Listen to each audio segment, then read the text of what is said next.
আসসালামু আলাইকুম রহমতুল্লাহি ওবরকাতুহু।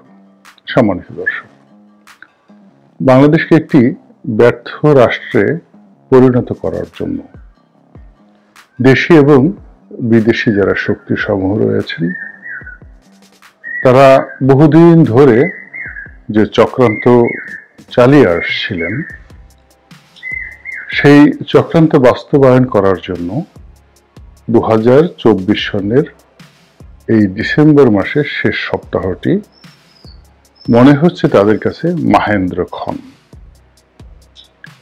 যে কোনো একটি দেশ, জাতি, পরিবার কিংবা ব্যক্তি, তাকে যখন আপনি টুটি চেপে ধরতে চাইবেন কিংবা তার কাছ থেকে যখন আপনি বড় কোনো সুযোগ আদায় করে নিতে চাইবেন কিংবা তাকে মাটির সঙ্গে একেবারে মিশিয়ে দিতে চাইবেন অমানুষ হিসাবে, সবার আগে যে জিনিসটি দরকার সেটি হলো সেই মানুষটির যে অর্থনৈতিক মেরুদণ্ড, সেটিকে ভেঙে দেওয়া।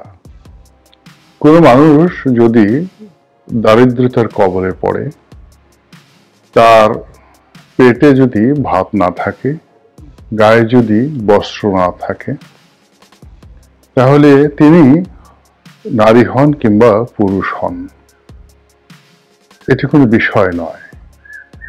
তাকে বেঁচে থাকার জন্য আইদার নিজেকে অবনত করতে হবে, নিজের স্বাধীনতা, মান, সম্মান, ইজ্জত, আবরু বিসর্জন দিতে হবে। আর তিনি যদি এই জিনিসগুলো করতে না চান, তবে তাকে আত্মহত্যা করতে হবে। এর বাইরে অন্য কোনো সমাধান নেই। পৃথিবীর অনেক জাতিগোষ্ঠী শেষ হয়ে গেছে কেবলই মাত্র এই অর্থনৈতিক সংকটের কারণে। এখন বাংলাদেশ এই অর্থনৈতিক সংকটের একেবারে চরম পর্যায়ে পৌঁছে বন্ধ হয়নি, কিন্তু বসুন্ধরাতেও অলমোস্ট 40,000 লোক চাকরি করে, যাদের মধ্যে অন্তত অর্ধেক লোক চাকরি হারানোর ভয়ে আছে। আমি শুধু এই কজনের নাম বললাম। বড় বড় যে গার্মেন্টস গ্রুপগুলো রয়েছে, যেমন তুষকা গ্রুপ রয়েছে, তারপর স্ট্যান্ডার্ড গ্রুপ রয়েছে, এরপর আপনার যে ওই এক ভদ্রলোক দাড়িওয়ালা, যিনি ব্যাংকার্স অ্যাসোসিয়েশনের সভাপতি ছিলেন, ওনার নামটাও মনে আসছে না, ওনার গার্মেন্টসের নামও মনে আসছে না, বাট খুব বড় গার্মেন্টস ব্যবসায়ী, এবং তার কোম্পানিতেও 30 থেকে 40,000 লোক চাকরি করে। একেবারে 12টা বেজে গেছে।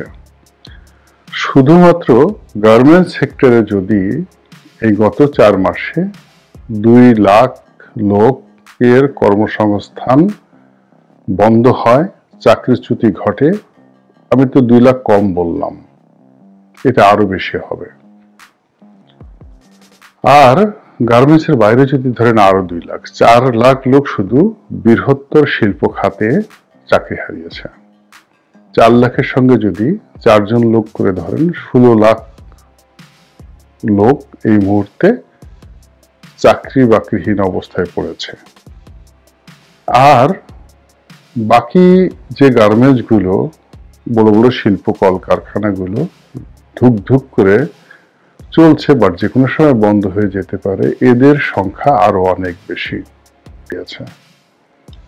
আপনি কিছু মানুষের পোশাক আশাক, কিছু মানুষের হাসি খুশি, কিছু মানুষের দাম্ভিকতা, এই জিনিসগুলো দেখে বাংলাদেশের প্রকৃত অবস্থা যাচাই এবং বাছাই করতে পারবেন না।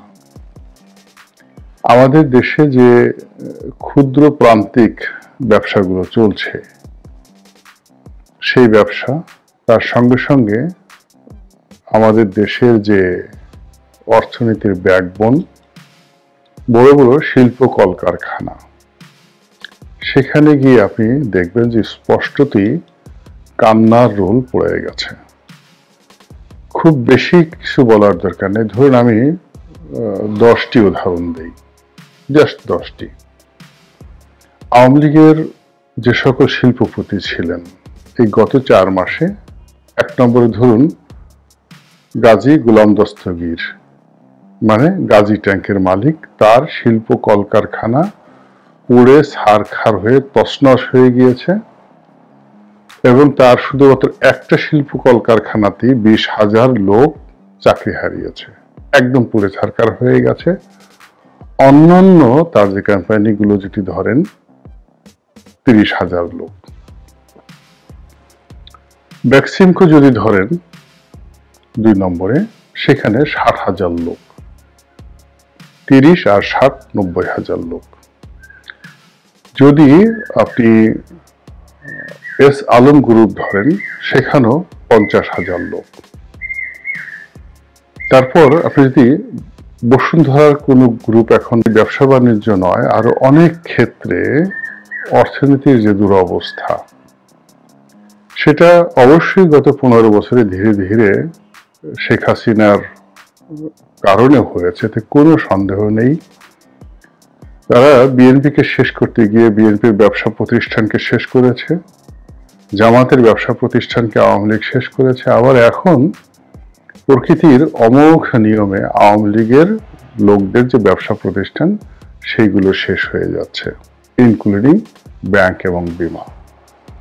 ফলে এই বাংলাদেশের যে অরাজকতা, এগুলো দমন করার জন্য আকাশ থেকে ফেরেশতা যদি পাঠানো হয়, সেক্ষেত্রেও সম্ভাবনা নাই বললেই চলে। এর কারণ হলো, আমরা যতদূর পর্যন্ত এই পৃথিবীর ইতিহাস জানি সেটি 10,000 বছরের, আর যে ইতিহাস জানি না কিন্তু আমরা তথ্য এবং প্রমাণ সহকারে অস্তিত্ব টের পাই যে আজ থেকে লক্ষ বছর আগে এই পৃথিবীতে মানুষ ছিল। তো এই জমিনে মানুষের সমস্যা মানুষকে সমাধান করতে হয়, বাস্তবগত হোক প্রাকৃতিক হোক। তখন জাতীয় ঐক্যটা হলো সবার আগে দরকার। দুর্ভাগ্য যে আমাদের এই দেশে গত 15 বছর ধরে যে অনৈক্য চলছে, এই 15 বছরের অনৈক্যটা এই মুহূর্তে এসে এতটা বিভৎস, এতটা উলঙ্গ এবং এতটা নির্মম এবং নিষ্ঠুর হয়ে যাচ্ছে, যা কিনা আমাদের দেশের যে চলমান তার সাথে সম্পৃক্ত রাজনৈতিক সমস্যা, তার সাথে সম্পৃক্ত পারিবারিক সমস্যা, এই সব সমস্যাকে বহুগুণে বাড়িয়ে দিয়েছে। ফলে মানুষের মধ্যে যে একটা বন্ধন থাকে, সেই বন্ধনটা নষ্ট হয়ে গিয়েছে, অনেকটা বালির মতো ঝরঝরে হয়ে গেছে। যে যার মতো করে স্বতন্ত্র জায়গায় থেকে দেশ এবং জাতিকে বিপদের মধ্যে ফেলছে। এত লম্বা ভূমিকা টানলাম এই কারণে যে ডক্টর মোহাম্মদ ইউনূস সরকার যে কোনো কারণে এসেছেন, তো এই সরকার চেষ্টা করে যেমন সত্য, তার সঙ্গে সঙ্গে এই সরকারের কর্তা ব্যক্তিরা এখনো বুঝতে পারছেন না যে তাদের কি থাকা উচিত না চলে যাওয়া উচিত, নাকি তাদের সে যারা যোগ্যতামূলক আছে তাদের হাতে ক্ষমতা হস্তান্তর করা উচিত। এটা গেল সরকারের সমস্যা। 2 নম্বর হলো যে আমাদের এই দেশটিকে ঠিক রাখার জন্য এই মুহূর্তে সেনাবাহিনী এবং পুলিশ বাহিনীর কোনো বিকল্প নেই। যিনি সেনা প্রধান আছেন তিনি এই অল্প সময়ের মধ্যে তার যতটুকু সাধ্য তিনি করেছেন, কিন্তু অবাক করার ব্যাপার হলো অনেক সামরিক কর্ম, কোথাও আকাশ থেকে আল্লাহ ডাক্তার পাঠিয়ে সেই আদিম যুগে যখন প্লেগ হতো, সেই প্লেগ আল্লাহ রাব্বুল আলামিন দূর করাননি। যখন ডায়রিয়া, গুটি বসন্ত, কালা জ্বর এ সকল মহামারী হয়েছে, যখন দুর্ভিক্ষ হয়েছে, সেই যে কি দুর্ভিক্ষ, সেই দুর্ভিক্ষ দূর করার জন্য আকাশ থেকে বস্তায় বস্তায় আল্লাহ রাব্বুল আলামিন কোনদিন চাল পাঠাননি, ডাল পাঠাননি। আমাদের দেশের হুজুররা ওয়াজ করতে করতে রক্ত মুখ থেকে বের করে ফেলেন বিভিন্ন অলৌকিক ঘটনা বর্ণনা করতে গিয়ে।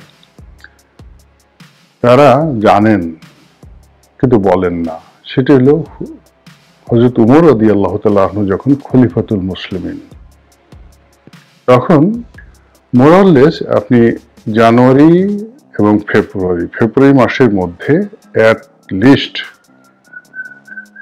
বেকারের সংখ্যা, চাকরি হারানোর সংখ্যা, শিল্প কলকারখানা বন্ধ হওয়ার কারণে, বড় বড় শিল্প কলকারখানা বন্ধ হওয়ার কারণে এদের সংখ্যা হবে 20 লাখ। আর 20 লাখের সঙ্গে যদি 4 জন করে তাদের ডিপেন্ডেন্ট যোগ করেন, 80 লাখ লোক একদম দেয়ার ইজ নো ওয়ে বেকার হয়ে যাচ্ছে। তো যখন মানুষ এরকম বেকার হয়, তখন সেখানে একের পর এক নির্মম ঘটনা ঘটে। ধরুন এই যে চাঁদপুর একটা ডাকাতি হলো, 7 জনকে মেরে ফেলা হলো। এটির অপরাধের কথা বাদ দিয়ে মনস্তাত্ত্বিক বিষয়গুলি খোঁজ নিয়ে দেখেন যে হিউজ ফ্রাস্ট্রেশন ছিল। কিংবা ধরুন একজন মুক্তিযোদ্ধার গলায় জুতার মালা পরানো হলো, এটি কেবলই মাত্র ক্রোধ নয়, এর সঙ্গে অনেক ফ্রাস্ট্রেশন জড়িত, সামাজিক ফ্রাস্ট্রেশন, এবং তার মূলে অর্থনৈতিক দুরবস্থা। তো বাংলাদেশের শুধুমাত্র আমি কয়েকটা ফ্রন্টে যুদ্ধ চলছিল, এর মধ্যে বালাদে রুম যেটিকে বলা হয়, সেই ফ্রন্টে অর্থাৎ পারস্য ফ্রন্টে যুদ্ধ চলছিল, আর বালাদে শাম মানে শাম দেশে যুদ্ধ চলছিল আজকের ইরাকে। তো শাম দেশের যুদ্ধটা ছিল রোমান সম্রাটদের সাথে, তার সঙ্গে সঙ্গে ওখানকার স্থানীয় গ্রুপ উপগ্রুপের নিদারুণ বিদ্রোহ চলছিল, এবং তারাও মুসলমানদের বিরুদ্ধে অস্ত্র ধারণ করছিল। খুবই রক্তক্ষয়ী এবং মারাত্মক যুদ্ধ। এবং সেই যুদ্ধে সেনাপতি আবু উবায়দা এবং সেনাপতি খালিদ বিন ওয়ালিদ সম্মিলিতভাবে